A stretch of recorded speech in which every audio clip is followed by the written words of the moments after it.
yang Tuhan nyatakan dalam hidup kami yang membuat kami takjub dan kagum akan Tuhan. Tetapi terlebih dari itu, kasih-Mu yang sudah Kau berikan untuk menyelamatkan setiap kami orang yang berdosa. Sungguh pada pagi hari ini hati kami penuh dengan ucapan syukur. Biarlah iman kami, harap kami, dan kasih kami terus tertuju hanya kepada Tuhan. Ketika kami memiliki Tuhan, sebenarnya kami memiliki segala-galanya. Kami memiliki yang utama di dalam hidup kami. Terima kasih Tuhan, sebentar firman-Mu akan diberitakan bagian yang sangat indah dalam hidup kami yang kami butuhkan untuk menjalani hari-hari kami.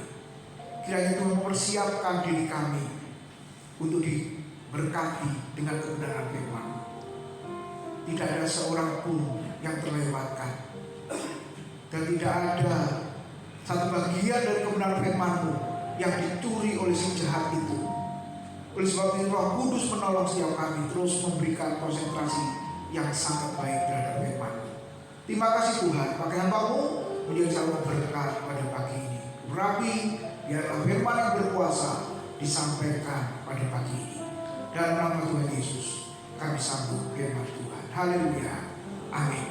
Silakan duduk Bapak Ibu Saudara. Shalom.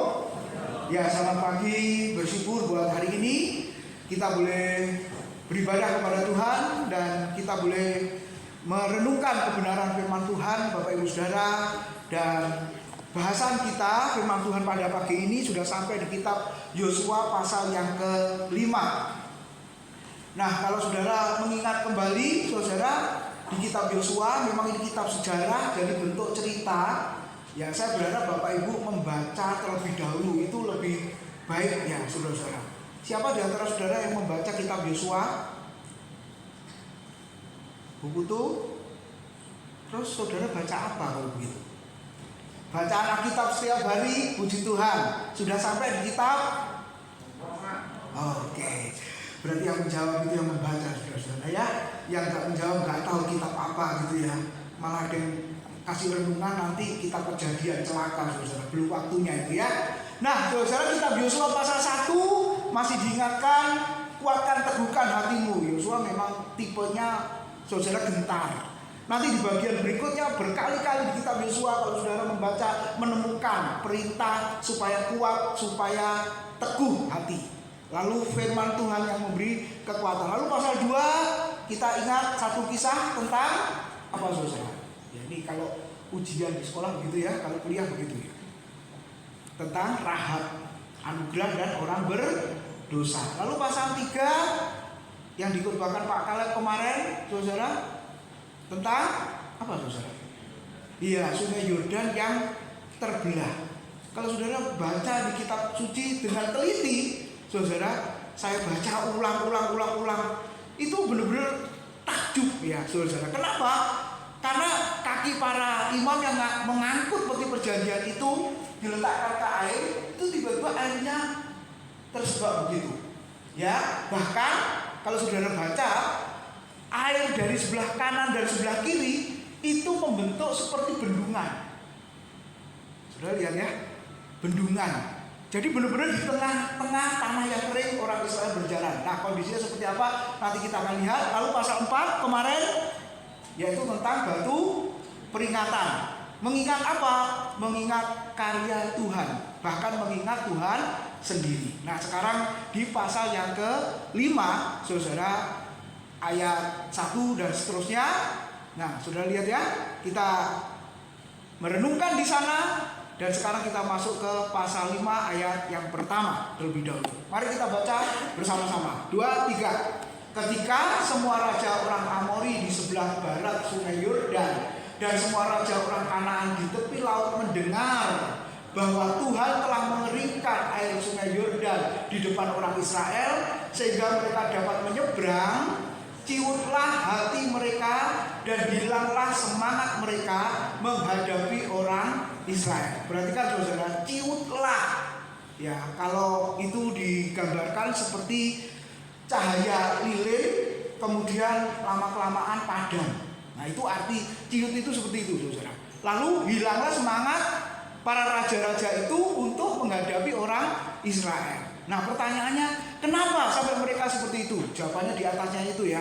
Mendengar bahwa Tuhan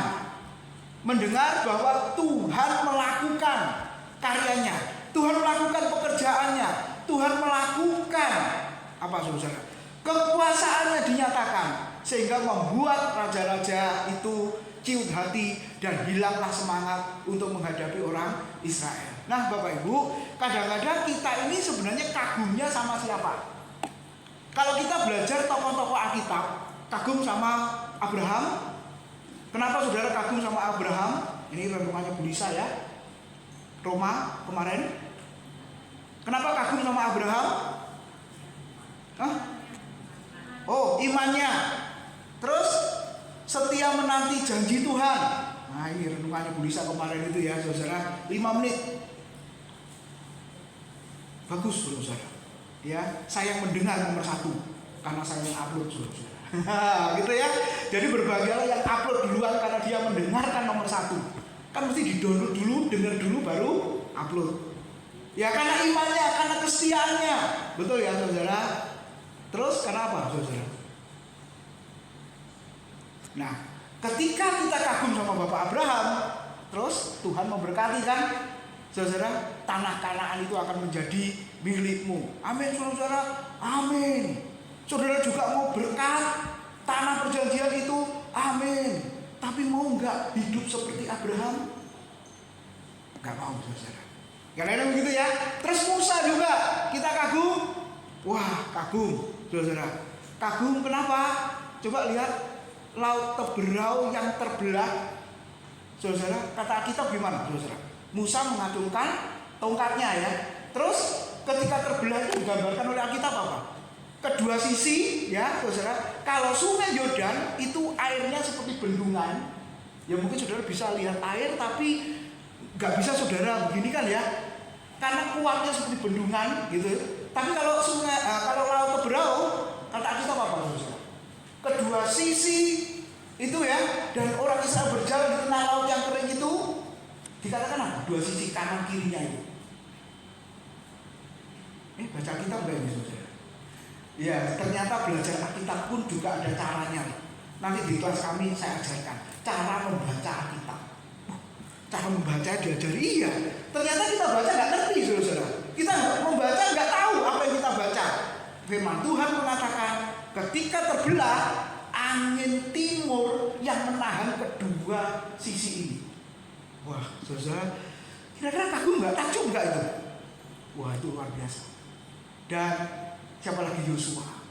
Ini benar-benar kita lihat kaki para imam yang mengangkut peti perjanjian itu ketika meletakkan kakinya di sungai Yordan, langsung airnya itu tersebak ya, dan dikatakan Alkitab seperti bendungan. Nah kira-kira menurut Bapak Ibu yang menyeberang itu siapa saja?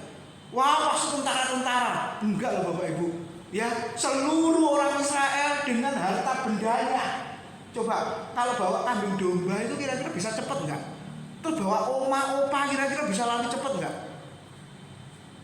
Kira-kira Yosua sabar enggak? Imam itu ya sabar enggak?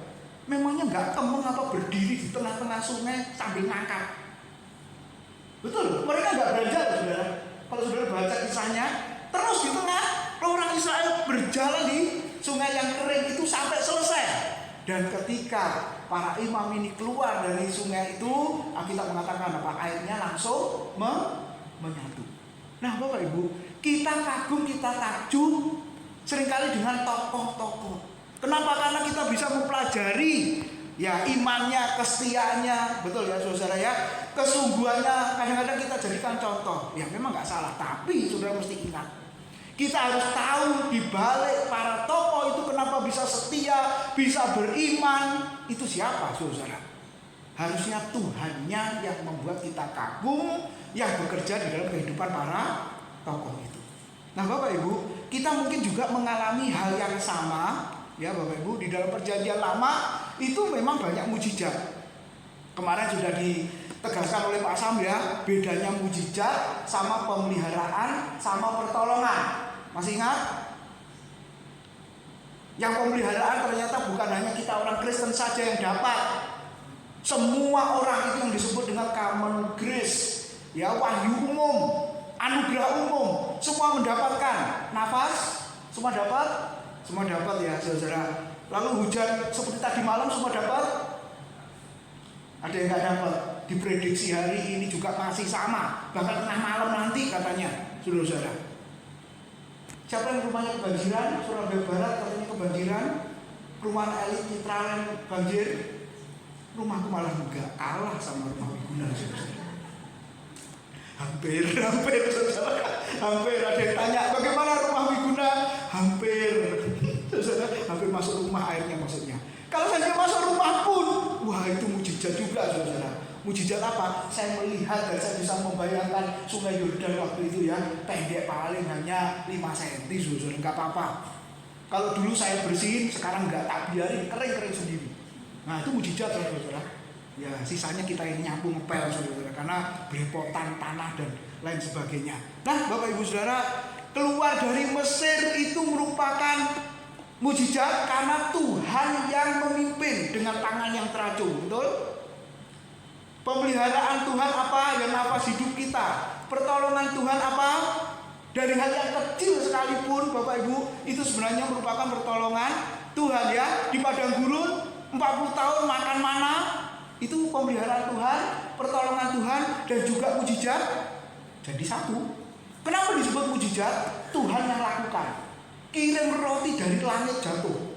Wah ini kan luar biasa saudara. Dan tidak semua orang, hanya orang Israel di padang gurun. Dibilang pemeliharaan Tuhan, iya mereka bisa eksis, mereka bisa hidup selama 40 tahun. Jadi ada yang sekaligus itu mujizat, itu pemeliharaan, itu juga pertolongan Tuhan. Betul ya saudara? Terus apalagi saudara? Laut Teberau yang tadi, kemudian Sungai Yordan. Terus saudara pernah mengalami ketiga hal ini? Nah Bapak Ibu, paling tidak saya 2 kali ditabrak mobil saudara. Yang pertama sebelum menikah, mau di perempatan, mobil itu lampu sennya belok kanan. Harusnya mobil itu belok mana? Kanan. Saya mendahului dari kiri, salahkah saya? Enggak kan? Tiba-tiba dia belok kiri. Jeder. Haleluya. Sudah. Haleluya, benar susu ini kena setir saya, perut saya. Saya akhirnya minta ampun saudara. Terus saya bersyukur, loh motornya gak apa-apa, perutku sing sakit. Pertolongan Tuhan. Seringkali kalau orang berkata, untung mek perutnya tok, coba kepalanya. Nah begitu kan. Kalau sudah kepalanya, untung tangannya nggak apa-apa Pak. Coba kakinya nggak apa-apa Pak. Itu untung lah saudara-saudara. Itu pertolongan Tuhan ya. Sudah, itu saya ingat sampai hari ini. Itu sebelum menikah saudara. Lalu yang kedua, istri hamil Gracia 8 bulan. Pulang pelayanan di TP kalau nggak salah waktu itu, saya yang mimpin doa berkat juga. Doa berkat itu biasanya bunyinya gimana kalau Bapak Ibu dengar? Nah, pulanglah, Tuhan melindungi, Tuhan menyertai, Tuhan memimpin, betul. Bahkan ada yang ditambahi rancangan damai sejahtera dan bukan kecelakaan gitu kan. Saya doa berkat dari TP jam 9, cari motor di parkiran. Nah, kebangkitannya kan lantai 5, saya masih ingat waktu itu saudara. Nah sampai di Jalan Kalirumput jam 10 kira-kira malam. Saya sudah minggir Bapak Ibu. Depannya pabrik itu kalau biasanya hari pulang pabriknya itu macet-macet itu loh. Ya malam itu santai-santai, yang sudah malam gitu ya, ngapain, yang sudah dapat makan juga ya sudah. Dari belakang cedier, saya terlempar 10 meter. Istri nggak terlempar, kenapa? Kaboten saudara. Lagi hamil toh 8 bulan. Jadi dia nggak terlempar. Aduh, motor saya remeng. Nah, yang nabrak berhenti, warga sudah datang, saudara-saudara. Akhirnya ditimbulkan kekeluargaan, motornya titip pos satpam kantor itu sampai besoknya. Lalu istri dilarikan ke UGD HCOS waktu itu, sekarang Pre-Mayer ya, rumah sakitnya. Terus dicek, gitu loh temen-temen yo ngomongnya gini. Kok gak langsung melahirkan Pak? Langsung melahirkan kan yang membiayai yang nabrak Pak. Waktu itu belum BPJS saudara. Saya pikir ini kok gitu ya saudara ya. Ya memang dia yang biayai semua gitu saudara. Ya akhirnya malam itu juga pulang. Sudah gak apa-apa kok, dicek semua, gak apa-apa pulang saudara. Dia yang nganter, mobil ini yang nabrak ini yang nganter saudara sampai rumah Wiguna. Lalu besoknya dia berkata masuk bengkel mau motornya nanti dia perbaiki semuanya. Nah itu pertolongan Tuhan ya saudara ya. Pokoknya yang gitu-gitu tuh saya nggak akan lupa saudara. Kenapa? Karena sakit. Habis itu ya saya pijet lagi, nggak sembuh-sembuh seminggu saudara. Karena terlempar loh. Baru kali itu rasanya orang terlempar, nggak sadar tiba-tiba posisinya jauh. Ketika jeduk gitu lah baru tahu sakit semua saudara. Nah Bapak Ibu, hal yang terkecil kita alami, mungkin saudara juga mengalami itu ya. Amin saudara. Nah ternyata ketika orang Kristen mengalami semuanya itu, sebenarnya apa? Kita memberitakan karya Tuhan itu. Sampai orang nabrak itu pun ketakutan dan ngomong kepada saya besoknya, Pak, saya ini melihat Bapak itu kok aneh sama Ibu. Biasanya kalau saudara ditabrak itu, saudara ngomong apa?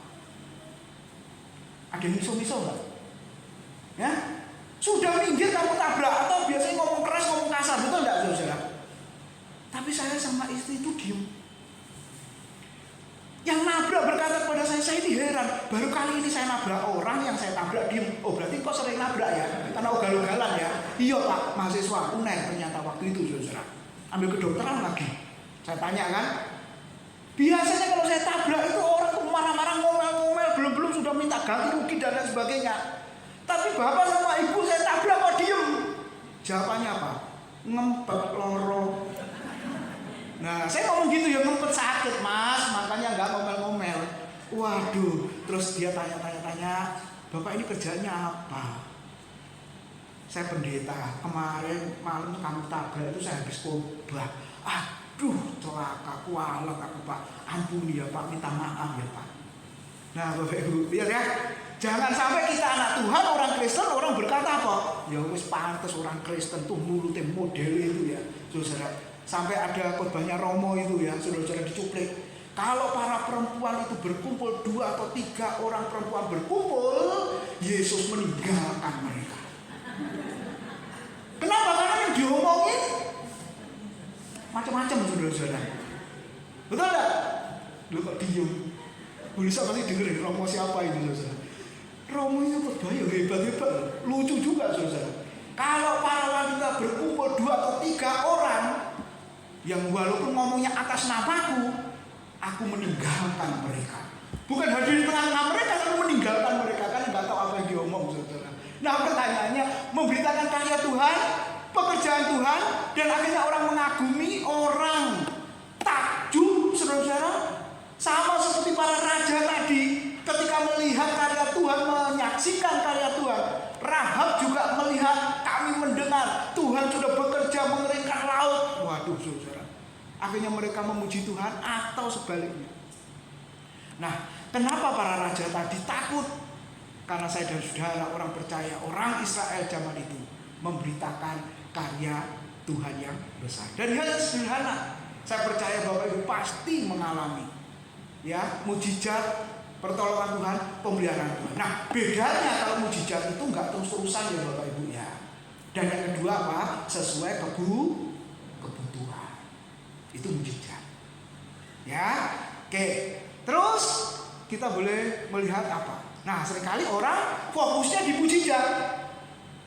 Sudah lihat, kalau fokusnya di mujizat, pertolongan, apalagi saudara, ya mungkin pemeliharaan kan nggak hanya dari Tuhan, bisa dari yang lain juga bisa kan, Bapak Ibu. Nah ini ada satu kasus ya, saudara. Nah ini hati-hati pelayan Tuhan ya.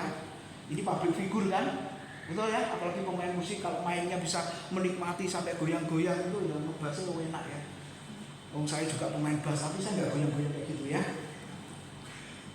Nah itu kan dilihat banyak orang. Saya ingat apa yang dikatakan Pak Bambang, orang jatuh cinta itu kadang nggak masuk akal Pak Bi. Iya, nggak masuk akal. Apa artinya nggak masuk akal? Yang melampaui akal.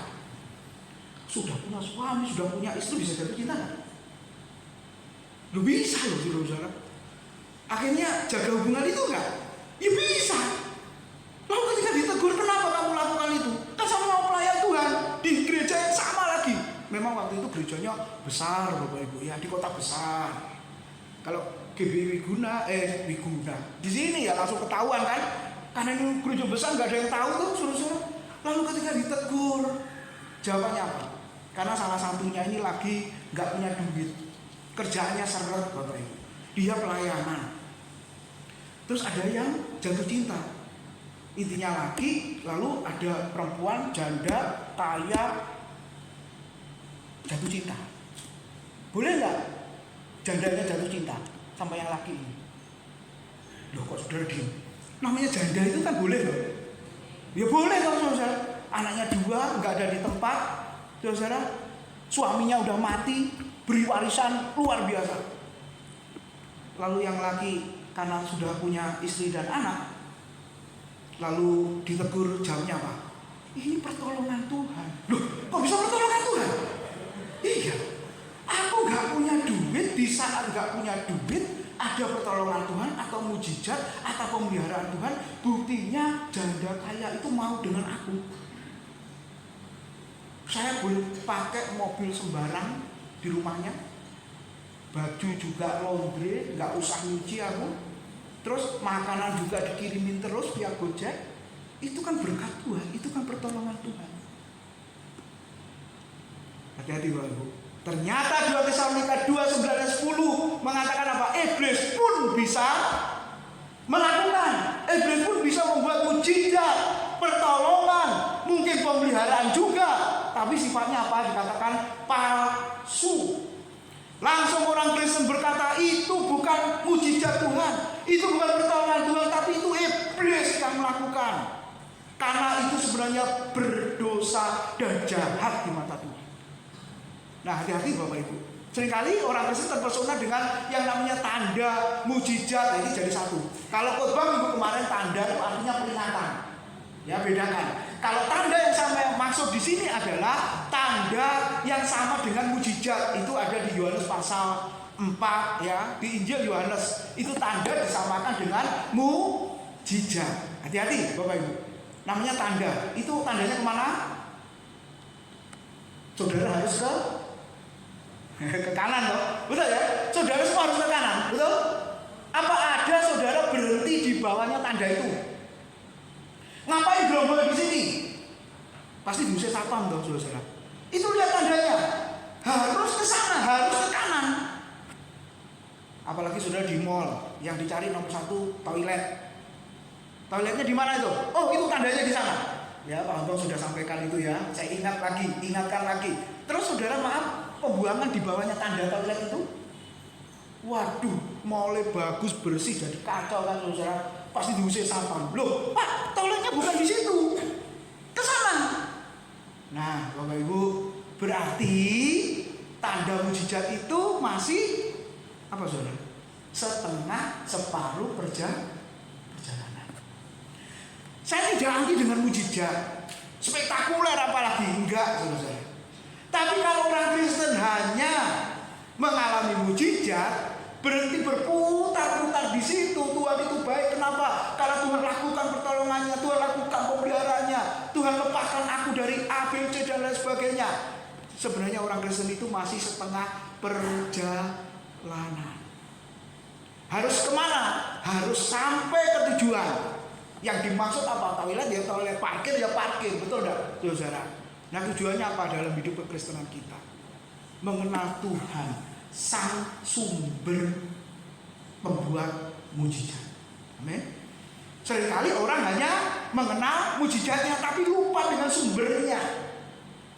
Nah ketika mereka mengalami mujizat ya sudah selesai, saudara. Dibuat semakin lebih mengenal Tuhan apa tidak? Semakin jauh atau semakin dekat dengan Tuhan? Nah ini yang seringkali terjadi Bapak Ibu. Nah John Arthur ya, Tuhan yang bagaimana yang harus kita kenal?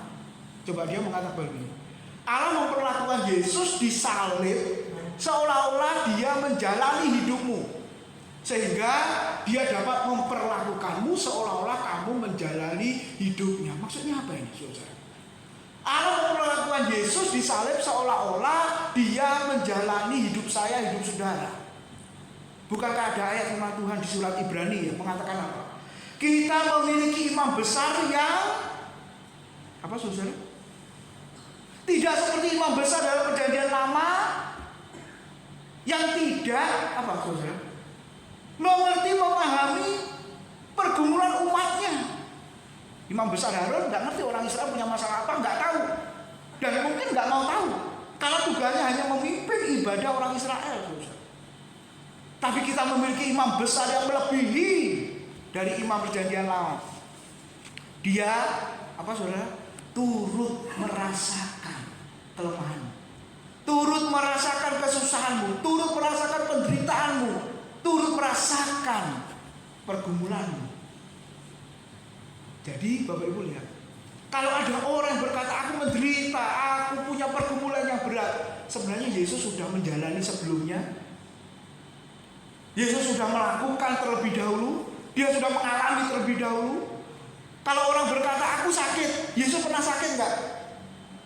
Pernah, saudara-saudara. Betul ya? Sampai pembuluh darahnya pecah, darahnya keluar melalui pori-pori kulitnya. Itu kalau istilah kedokteran apa itu, saudara? Stroke.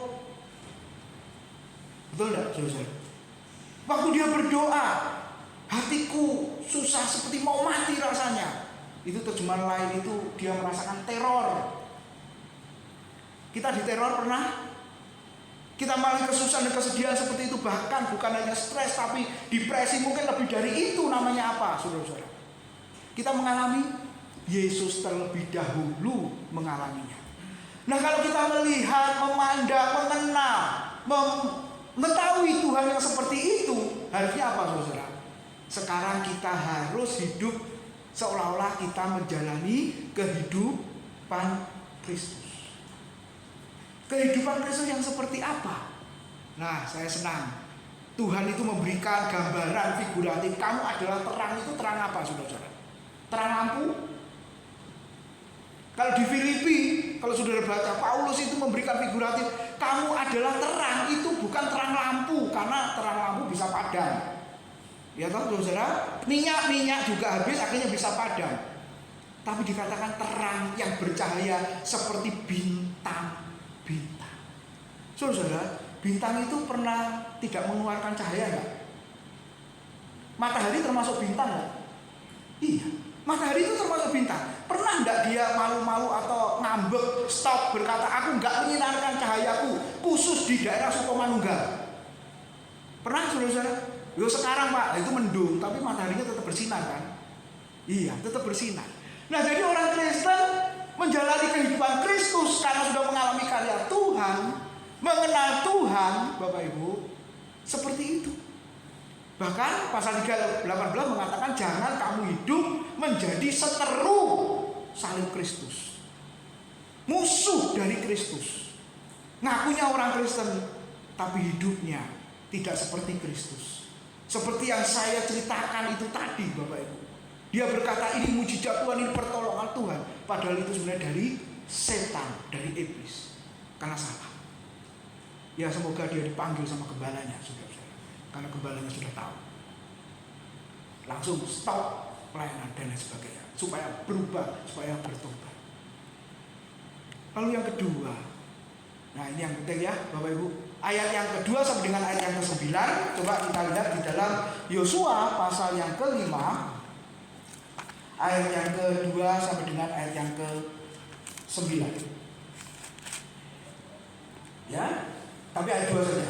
Pada waktu itu Tuhan berfirman kepada Yosua, buatlah pisau-pisau dari batu dan adakan sunatan lagi bagi orang Israel. Yang kedua, orang Israel diperintahkan untuk sunat kembali. Istilahnya sunat yang kedua kali, bukan yang pertama lalu didobel, bukan, saudara.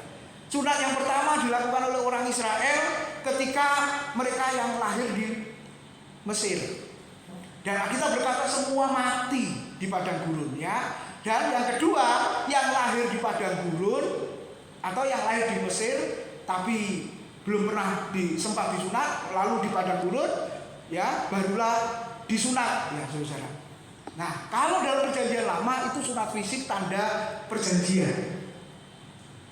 Nah, Bapak Ibu, saya lupa. Ini juga mujizat, saudara. Ya, di gedung lama baru Ya, di 2 ruang itu, saya di sebelah, saya istri di sebelah. Tiba-tiba istri saya teriak begini, "Beli enggak Alkitab edisi kedua? Ini saya tinggal klik aja di Shopee atau apa gitu ya." Terus saya berkata, "Enggak usah, di gereja sudah ada." Saya ngomong gitu, yang biasa saya bawa yang gede-gede itu ya, Bapak Ibu. Ya, ini enggak saya bawa, saya dapat ini ya sudah, ini yang saya bawa supaya yang memberi bisa lihat bahwa saya pakai. Gitu kan? Terus saya ngomong, "Enggak usah." Kenapa enggak usah? Di gereja sudah ada. Lalu kita pulang. Sore, Bapak Ibu Saudara, tiba-tiba ini datang. Nah ini menurut saudara ini aneh, opo loh, kok seolah-olah itu loh Tuhan ngomong sama orang itu, kiriman Alkitab terjemahan baru edisi kedua ya. Karena dia sudah ngomong sama istrinya siang tadi. Padahal nggak ngomong kayak gitu loh saudara. Nggak ada omongan kayak begitu. Ini mujizat ya saudara. Saya sebenarnya ngomongin begini ini sungkan. Ya, terus yang kedua, sebelum Imlek, Bapak Ibu, pulang dari mana? Saya ngomong sama istri, "Ayo beli buah yuk." "Gak usah, ngirit." Wes toh, uang lek masuk di istri, uangnya metulis. Beli buah itu harganya berapa sih? "Ngirit, nggak ada duit." Istri saya nggak ada, makanya saya ngomong. Nggak YouTube lagi dia.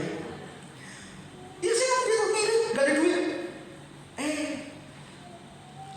Waktu mau masuk perumahan Wiguna, Bapak Ibu, ada yang telepon ke istri saya, "Ada di rumah enggak?" "Oh, sebentar lagi 5 menit nyampe, ini sudah perumahan, pintu gerbang perumahan." "Ya wes, tunggu dulu ya, kita kirim Imlekan." "Ya kirim apa ya saudara? Kalau amplop kan transfer aja ya, tapi suruh ada di rumah yang mau kirim." Ternyata kirim apa saudara? Buah yang saya maksud lagi. Nah, saya sebenarnya nggak mau cerita yang kayak begini-begini. Kenapa? Membuat iri saudara kan? Kalau lain ditolong, aku iri. Tak tersembunyi kuasa Allah. Kalau lain ditolong, aku iri. Bukan aku juga. Makanya saya nggak mau cerita. Tapi ada satu orang yang berkata, "Nggak apa-apa Pak Tim, ceritakan aja yang kayak begitu. Itu karya Tuhan, itu pertolongan Tuhan, itu mujizat Tuhan." Ya wes, makanya saya berani menyampaikan karena ada yang nyuruh saya untuk bersaksi. Yang kedua yang kita lihat saudara, lakukan sunat. Nah, generasi Israel kedua yang lahir di padang gurun harus disunat. Yosua pasal 5 ayat yang kelima. Pertanyaannya, siapa generasi kedua? Saya dan saudara orang percaya. Kita tidak disunat secara fisik, ya Bapak Ibu, sebagai tanda perjanjian antara Allah dengan manusia. Tetapi Alkitab berkata kita disunat secara rohani. Coba lihat, orang percaya Kristus yang adalah generasi kedua, saudara, kita mengalami yang namanya sunat hati. Ya, Kolose 2 mengatakan sunat Kristus. Ada mengatakan begitu ya. Berarti Kristus sendiri yang menyunat. Ya, yang disunat apa? Coba kita lihat secara rohani, menjadi ciptaan baru atau hidup baru. Roma 2:29 mengatakan, tetapi orang Yahudi sejati ialah sama-sama orang yang tidak tampak keyahudiannya, dan sunat sejati ialah sunat di dalam hati secara rohani, bukan secara harfiah. Pujian bagi orang seperti itu datang bukan dari manusia, melainkan dari Allah. Jadi Bapak Ibu, saya dan saudara sebagai generasi kedua harus sunat secara rohani, sunat hati, yaitu apa? Ahalu. Yang ikut kelas kami pasti tahu. Apa itu ahalu? Makanya itu ikut toh saudara. Apa itu ahalu? Aku harus lahir baru. Itu sunat rohani. Kalau kita tidak mengalami itu, Tuhan Yesus berkata kepada Nikodemus dan kepada kita semua, jangankan masuk kerajaan surga, lihat saja tidak boleh. Jadi bukan hanya sebagai syarat sebagai pelayan Tuhan, tapi juga syarat orang percaya yang nantinya akan mewarisi kehidupan yang kekal, tanah perjanjian Kanaan itu. Kalau kita lihat di kitab Yosua, orang-orang yang harus bersunat hati secara rohani, hidup yang diubahkan, saudara, hidup yang digairahkan oleh roh itu untuk datang kepada Tuhan. Lalu yang ketiga, yang terakhir, saudara boleh renungkan, aku ini sudah sunat secara rohani apa belum. Gitu ya. Terus menerus saya ulang-ulang itu, sehingga Bapak Ibu bisa memahami. Dan yang terakhir yang penting apa? Yosua 2 ayat 5 ayat 10 sampai 12 dikatakan, ketika berkemah di Gilgal, orang Israel merayakan Paskah. Pada tanggal 14 bulan itu, pada waktu petang di dataran Yeriko, sehari sesudah Paskah, tepat pada hari itu mereka makan roti tidak beragi dan gandum panggang hasil bumi dari negeri itu. Lalu mana berhenti turun pada hari itu ketika mereka makan hasil bumi dari negeri itu. Tidak ada lagi mana bagi orang Israel. Pada tahun itu mereka makan hasil bumi Kanaan. Mananya sudah berhenti, tapi Tuhan memelihara melalui apa? Mereka bercocok tanam, berladang, ya saudara, dan menikmati makanan dari hasil yang sudah masuk di dalam negeri perjanjian itu. Nah Bapak Ibu, kenapa Paskah itu penting? Apakah itu Paskah? Kita selalu mengingat ya Paskah. Apa itu Paskah? Setiap tahun. Nah tahun ini kita akan memperingati lagi. Ada ibadah Prapaskah, lalu ada ibadah Jumat Agung, lalu ada ibadah Paskah. Jadi Paskah itu apa? Dalam konteks perjanjian baru, kematian Yesus atau kebangkitan Yesus? Dapat telur Paskah Pak, itu lain ceritanya ya saudara-saudara. Kematian Yesus atau kebangkitan Yesus? Yang namanya Paskah itu sebenarnya. Loh kok gak sepakat ini? Ada yang ngomong kebangkitan, ada yang ngomong kematian. Coba lihat dalam perjanjian lama Bapak Ibu. Ini latar belakangnya Paskah dalam perjanjian lama. Keluaran 12 ayat 11 ya. Peringatan Israel keluar dari Mesir. Terus ketika mau keluar dari Mesir harus makan atau yang disebut Paskah itu, yaitu apa? Domba Paskah disembelih. Ya, boleh urunan. Kalau yang nggak punya ya bentuk tepung ya saudara-saudara. Yang penting ini bisa urunan, dimakan bersama. Terus apa saudara? Makannya buru-buru, cepet-cepet. Nah sebenarnya di dalam perjanjian lama kalau kita lihat ya, itu sebenarnya menujunya kepada Kristus yang mati dan bangkit itu. Jadi kalau saudara mengatakan Paskah kebangkitan, ya memang ini saling berhubungan antara kematian dan kebangkitan, tidak bisa dipisahkan. Tapi sebenarnya Paskah itu sendiri ya kematian, pengorbanan anak domba sebenarnya. Nah karena domba Paskah kalau sudah sembelih kan nggak bangkit. Nah itu menunjuk kepada Kristus yang mati dan bangkit. Jadi ada orang sepakat, Kristen sepakat, teolog juga sepakat, ya nggak apa-apa. Mau Paskah mengangkat kematian Yesus, mau Paskah mau kebangkitan juga nggak apa-apa katanya. Buktinya apa? Orang Kristen perjanjian baru beribadah itu hari kebangkitan, katanya gitu ya, kebangkitan Kristus, nggak masalah saudara. Yang mana? Gitu ya. Tapi kalau secara perjanjian lama, ya memang anak domba waktu disembelih itu.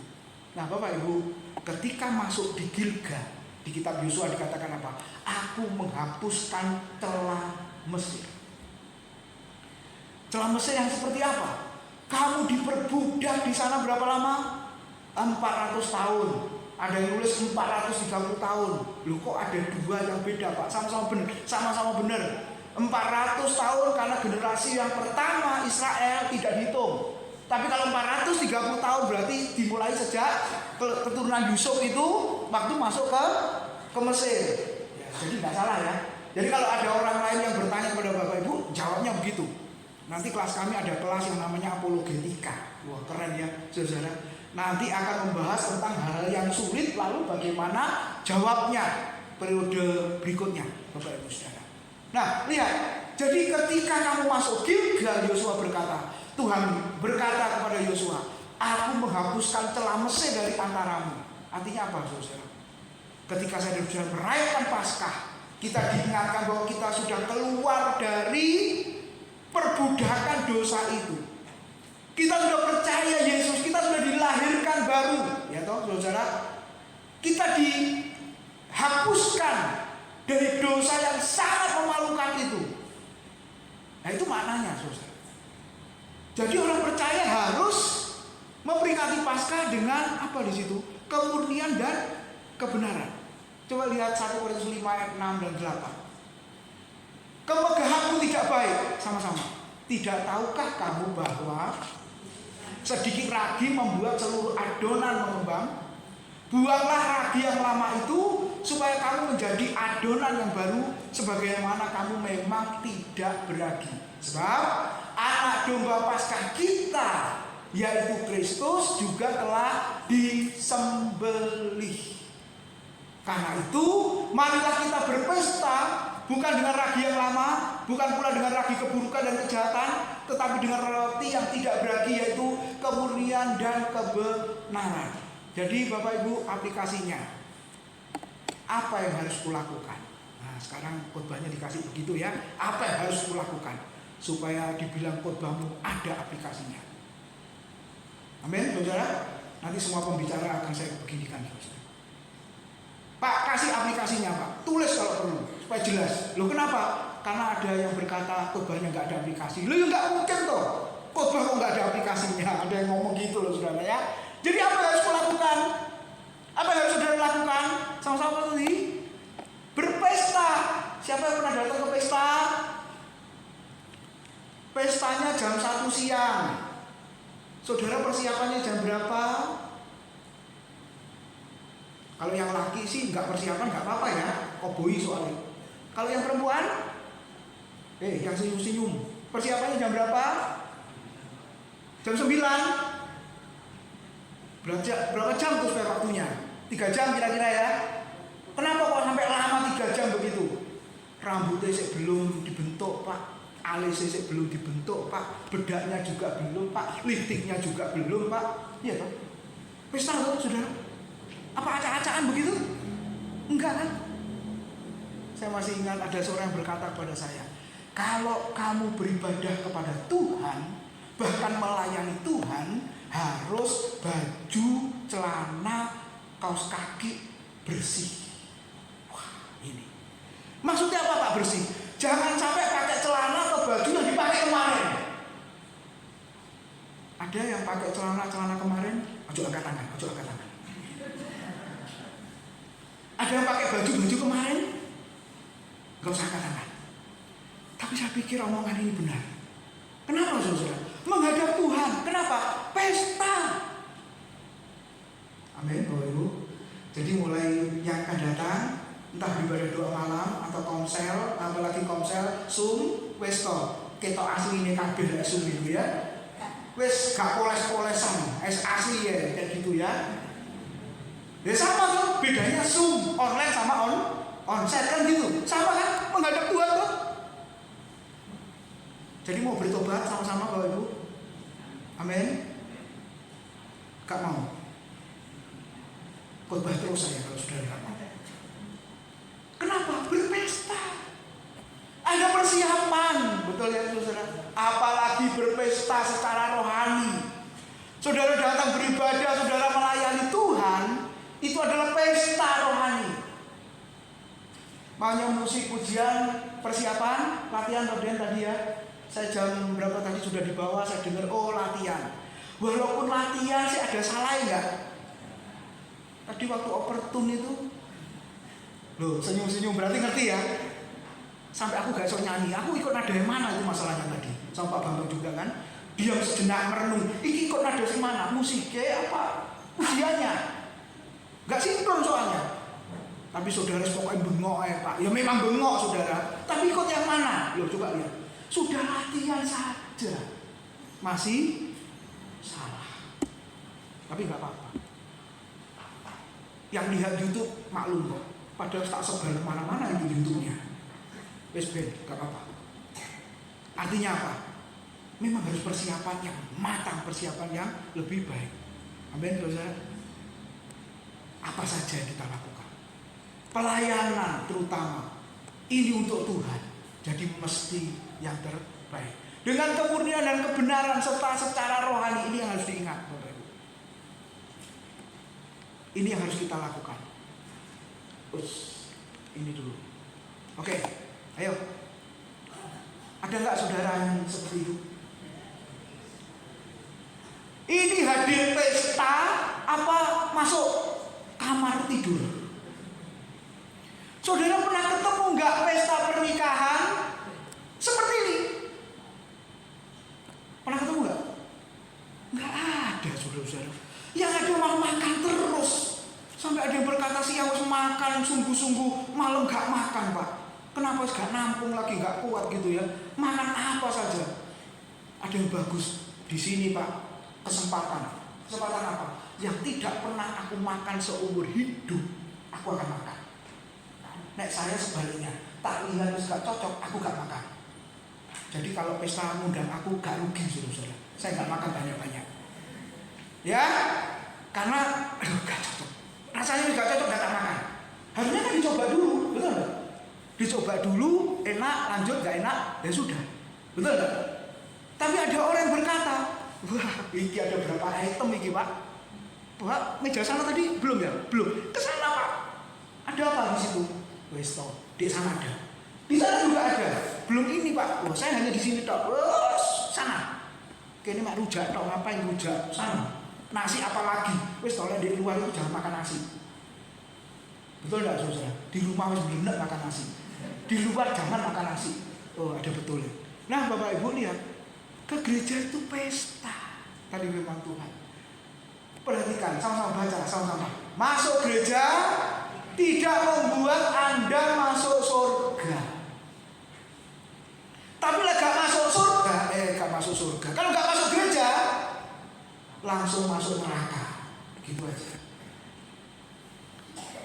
Ayo kita renungkan ya, saudara. Anak domba Paskah telah disembelih, marilah kita berpesta. Jadi pestanya gak seperti ini ya Bapak Ibu ya.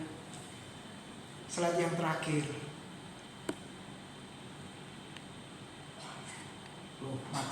Nah, karena di dalam gereja, di dalam pesta itu aktornya adalah Yesus. Yang kelihatan adalah Yesus. Kalau kita menghadiri pesta pernikahan yang mempelai laki dan perempuan, itu yang jadi fokusnya. Tapi di dalam gereja, di dalam pelayanan, di dalam ibadah, yang jadi fokus perhatian kita adalah Yesus Kristus yang telah mati, yang telah bangkit. Itu yang harus diberitakan. Minggu depan ada seminar online bagus sekali. Judulnya adalah Hilangnya Injil di Tengah Gereja Injil. Wah, ini bagus ini saudara. Hilangnya Injil di tengah-tengah gereja Injil. Wah, ini mengerikan. Kalau yang namanya gereja sudah nggak ada Injilnya, yang namanya gereja bukan Injil yang dikhotbahkan, bukan Yesus yang mati dan bangkit yang diberitakan, itu sebenarnya gereja Kristen yang tanpa Kristus. Apa bedanya dengan kumpulan arisan? Apa bedanya dengan kumpulan-kumpulan yang lain, saudara? Oleh sebab itu kita diingatkan pada pagi hari ini tentang karya Tuhan yang besar, karya Tuhan yang luar biasa, yaitu apa? Dengan kematiannya di atas kayu salib. Mari kita berpesta dengan kemuliaan kebenaran. Kenapa saudara? Kita harus ingat satu hal ini. Dosa adalah hutang terbesar yang tidak mungkin kita bayar kecuali dengan penebusan darah Kristus. Ada yang usul ke saya, Pak, nanti materi kami juga bicara soal uang dan pelayanan, Pak. Oke. Karena banyak yang terlilit pinjol, Pak. Enak, Pak, dapat duit cepat, Pak. Tapi bunuh diri itu namanya. Karena bunganya nggak masuk akal. Bapak Ibu, itu masih kita bayar. Walaupun setengah mati, menderita, babak belur, mungkin gali lubang tutup lubang, masih bisa kita bayar, masih bisa kita selesaikan. Tapi dosa saya, dosa saudara di hadapan Tuhan, tidak ada seorang pun yang bisa menyelesaikannya kecuali apa? Darah Kristus yang mengampuni segala dosa kita. Efesus 1 ayat 7 mengatakan, sebab di dalam Dia dan oleh darahnya kita beroleh penebusan, yaitu pengampunan dosa menurut kekayaan kasih karunia-Nya. Spurgeon pernah mengatakan, agama umum umat manusia adalah melakukan A, melakukan B, melakukan C, supaya Tuhan berkenan atas semuanya. Tetapi kekristenan adalah sudah selesai, sudah diselesaikan oleh Kristus. Dan yang terakhir, dia mengatakan begini, saudara. Apa terjemahnya?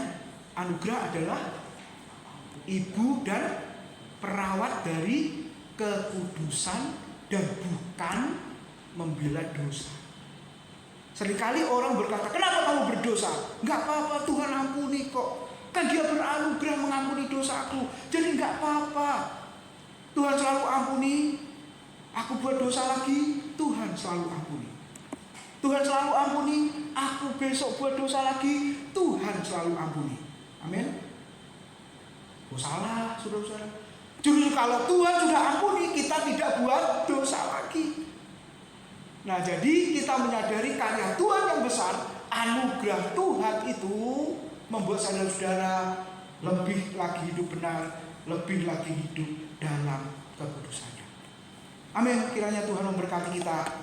Saudara bangkit berdiri, kita nyanyi refnya tadi ya, karya terbesar yang Tuhan sudah kerjakan dalam hidup kita.